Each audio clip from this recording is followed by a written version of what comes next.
여러분 안녕하세요. 커말킹입니다. 자, 이번 시간에는요, 컴퓨터의 분류에 대해서 한번 배워보도록 할 텐데요. 자, 사람도 분류를 할 수가 있죠. 뭐, 남성, 여성, 성별로 분류를 할 수도 있고, 그 다음에 저처럼 강사, 뭐, 수강생, 이렇게 분류를 할 수도 있고요. 그리고 뭐, 안경을 쓴 사람, 안 쓴 사람, 이런 식으로 뭐, 사소하게 분류도 할 수가 있습니다. 자, 우리 커말 2급에서는요, 세 가지 분류가 이제 시험 문제 나온다고 생각하시면 되는데, 자, 첫 번째. 어떤 데이터를 취급하는지 취급 데이터에 따른 분류가 나오고요. 자, 두 번째. 능력이 제일 좋고, 그 다음에 능력이 제일 좋지 않고, 이렇게 분류를 하는 처리 능력에 따른 분류.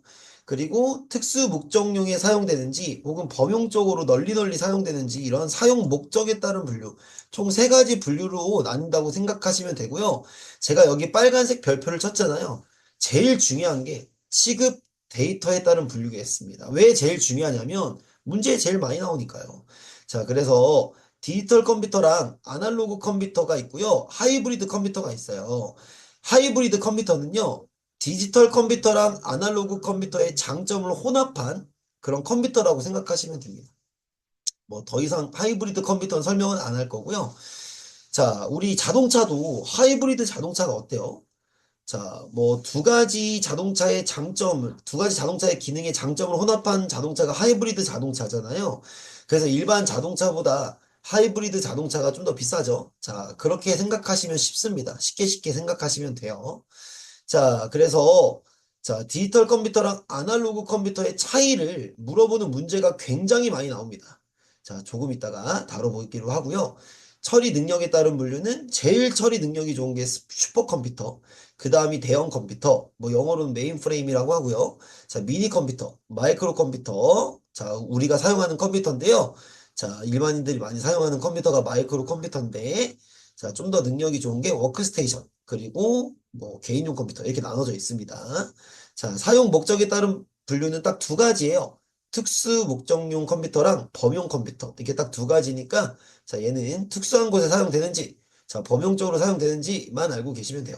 그러니까 이게 딱 나눴다고 해서 슈퍼컴퓨터는 딱 슈퍼컴퓨터다 이런 게 아니라 뭐 슈퍼컴퓨터는 아날로그 컴퓨터일 수도 있고 특수 목적용에 사용되는 컴퓨터일 수도 있겠죠.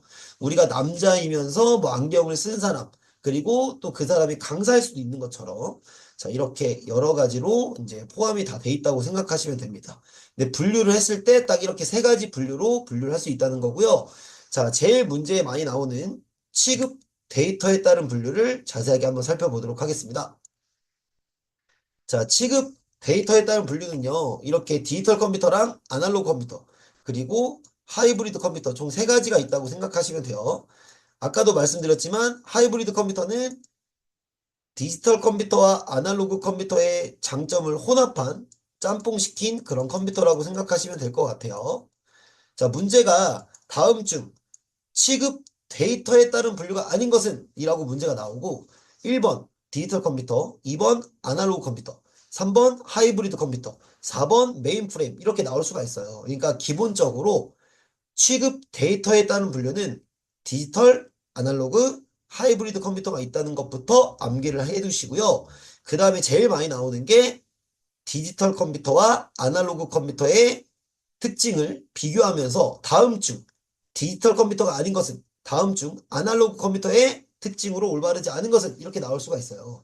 그 세 가지는 그 특징이 나오고 나머지 한 가지를 다른 특징에서 하나 껴가지고 그런 식으로 문제가 나오니까 꼭 알고 계시고 그럼 디지털 컴퓨터의 특징과 아날로그 컴퓨터의 특징을 다 암기하셔야 되겠죠? 자, 암기하실 때 쉽게 암기하시라고 디지털 컴퓨터 같은 경우는요, 이런 숫자들을 형상화시키시면 암기하기가 좀 더 수월하세요. 그리고 아날로그 컴퓨터는 이런 그래프들을 좀 형상화시키시면 좀 더 암기하시기가 편합니다. 자, 디지털 컴퓨터는요, 숫자나 문자로 돼 있는 컴퓨터고요. 자, 숫자나 문자를 취급하는 그런 컴퓨터고요. 자, 그래서 숫자 같은 경우 셀 수가 있잖아요. 그리고 떨어져 있는 이산적인 데이터라고 합니다. 자, 그리고 아날로그 컴퓨터 같은 경우는요, 온도, 전압, 전류, 파장, 진동, 진폭 등, 자, 이렇게 셀 수 없는 데이터로 좀 이루어져 있어요. 그래서 얘네들은 그래프 형상화 시키시라고 했죠. 약간 연속적인 데이터다, 이렇게 생각하시면 될 것 같습니다. 그리고 컴퓨터는요, 다 회로로 돼 있거든요.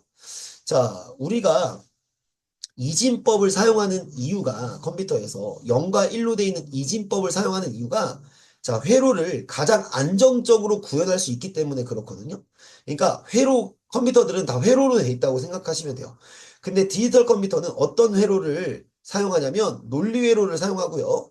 아날로그 컴퓨터는 증폭 회로를 사용합니다. 이렇게 그래프를 그리다 보면 증폭되고 갑자기 증폭되고 자, 이런 식으로 생각하시면 쉬워요. 자, 그 다음에 연산은요.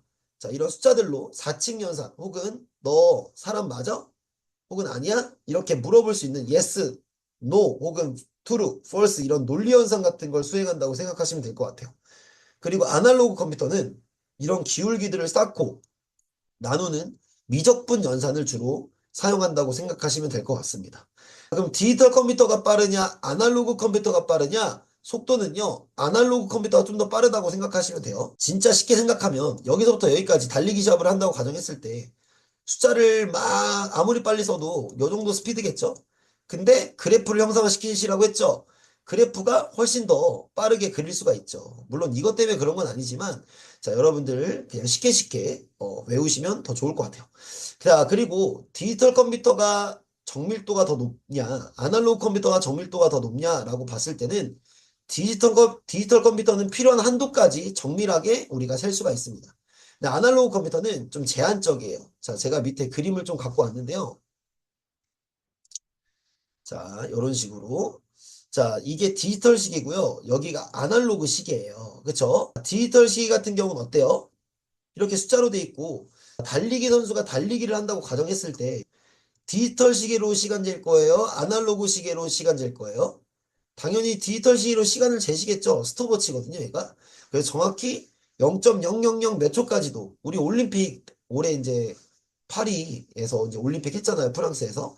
자, 그렇기 때문에 여러분들 달리기 시합했을 때 0.0000 몇 초로 순위가 갈릴 수가 있거든요. 근데 이 아날로그 컴퓨터로 순위를 잰다고 하면 그 기록을 잰다고 하면 너는 약 9점 몇 초야? 이렇게밖에 못 잰다는 거죠. 자, 그렇기 때문에 자, 정밀도 같은 경우는 디지털 컴퓨터가 필요한 한도까지 잴 수가 있고요. 아날로그 컴퓨터는 좀 제한적이다. 자, 용도는요, 우리가 사용하는 컴퓨터가 디지털 컴퓨터예요. 그래서 약간 범용적으로 사용이 되는 컴퓨터. 아날로그 컴퓨터는 뭐 기상청, 미사일 발사, 이런 데서 많이 사용이 되거든요. 특수 목적용에서 많이 사용이 된다라고 생각하시면 될 것 같아요. 자, 그렇기 때문에 뭐 대학교나 뭐 고등학교 다닐 때 뭐 PPT 만들어 오라고 하면 파워포인트란 프로그램이 필요하잖아요. 그래서 우리가 흔히 쓰는 컴퓨터가 프로그램이 필요하고 아날로그 컴퓨터는 굳이 필요가 없습니다. 기억 기능도 마찬가지로 우리가 사용하는 컴퓨터가 필요하고요.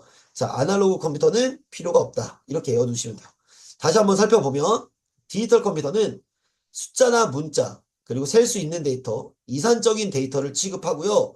아날로그 컴퓨터는 온도, 전압, 전류, 파장, 진동, 진폭 자, 이런 셀 수 없는 데이터, 연속적인 데이터를 취급한다.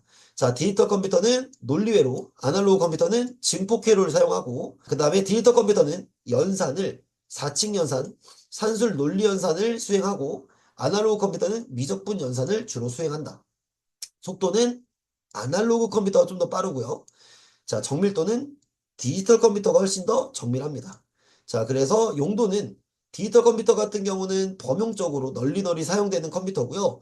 그 다음에 아날로그 컴퓨터는 약간 특수 목적용에 사용되는 컴퓨터다라고 생각하시면 될 것 같고, 프로그램이 필요가 있는 게 디지털 컴퓨터. 기억 기능도 디지털 컴퓨터가 필요하고요. 아날로그 컴퓨터는 둘 다 필요가 없다라고 생각하시면 될 것 같아요. 그래서 다음 디지털 컴퓨터의 특징으로 올바르지 않은 것은 세 개 끼고 아날로그 컴퓨터의 특징을 하나 껴서 이렇게 문제가 나온다라고 생각하시면 될 것 같습니다. 그 다음에 처리 능력에 따른 분류를 볼 텐데요. 자, 슈퍼컴퓨터는 들어본 적 있을 거예요. 우리나라에 그렇게 많진 않지만 뭐 기상청이나 이런 미사일 발사 같은 특수 목적용에 사용되는 컴퓨터를 슈퍼컴퓨터라고 합니다. 대형 컴퓨터는요. 메인 프레임이라고 문제가 더 많이 나오니까 영어를 외워두시면 더 좋을 것 같고요. 은행이나 대기업 같이 기능이 좋은 그런 컴퓨터들을 사용하는 곳에서 사용하는 컴퓨터라고 생각하시면 될 것 같고요. 미니 컴퓨터가 말은 미니 컴퓨터인데 우리 일반인들이 사용하는 컴퓨터보다 기능은 훨씬 좋습니다. 중소기업 같은 데서 사용하는 컴퓨터라고 생각하시면 될 것 같고 마이크로 컴퓨터가 이제 일반인들이 사용하는 컴퓨터라고 생각하시면 되는데 그 중에서 워크스테이션 같은 경우는 좀 이제 통계나 그래픽, 그 다음에 설계 등 전문 분야에서 사용되는 고성능 개인용 컴퓨터라고 생각하시면 될 것 같고, 자, 일반인들이 사용하는 사무용 또는 게임용 컴퓨터를 개인용 컴퓨터라고 생각하시면 될 것 같아요. 그리고 어떤 게 문제도 나온 적이 있냐면, 자, 우리 흔히들 그 책상 위에 올려놓고 쓰는 컴퓨터 있잖아요. 그걸 데스크톱이라고 하고요. 그 다음에 무릎 위에 올려놓고 쓸 수 있는 컴퓨터가 개발이 됐어요. 그걸 랩톱이라고 하고, 그냥 노트만해졌어요. 컴퓨터가 노트북. 그 다음에 손바닥 위에 올려놓고 쓸 수 있는 컴퓨터가 우리 핸드폰처럼 그런 걸 팜톱이라고 합니다. 자, 그래서 게임용 컴퓨터의 크기라고는 써놨지만, 그러니까 개인용 컴퓨터, 그쵸? 이거 못하네요. 개인용 컴퓨터의 크기는 데스크톱이 제일 크고, 그 다음 랩톱, 노트북, 팜톱 순서라고 생각하시면 좋을 것 같고요. 순서가 문제 나온 적도 있어요. 그리고 손바닥 위에 올려놓고 쓸 수 있는 핸드폰 같은 컴퓨터를 뭐라고 하냐? 라고 물어본 문제도 있었거든요. 그들은 팜톱이다. 라고 생각하시면 될 것 같습니다. 자, 그 다음에 사용 목적에 따른 분류는 아까도 설명했지만 그냥 특수 목적용이냐 아니면 범용적이냐 라고만 알아두시면 될 것 같아요. 이건 제가 지금 오타를 좀 수정을 할게요. 이렇게 해서 컴퓨터 분류 배워봤고요.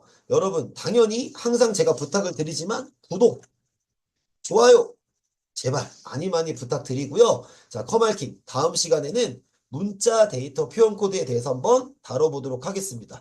자, 여러분들 오늘도 끝까지 영상 시청하시느라 고생하셨고 오늘도 감사드립니다. 자, 커말리그 누구나 다 붙을 수 있습니다. 파이팅 하시고 또 질문 있으면 많이 많이 댓글도 달아주세요. 자, 오늘도 고생하셨습니다.